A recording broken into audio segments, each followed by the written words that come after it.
Did you ever wonder how firefighters train? But first, like and subscribe to this channel so you don't miss real-life skills like this.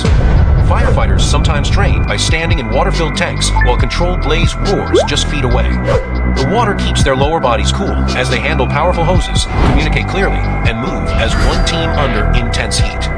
This extreme training builds endurance, precision, and the calm focus needed when real lives are on the line.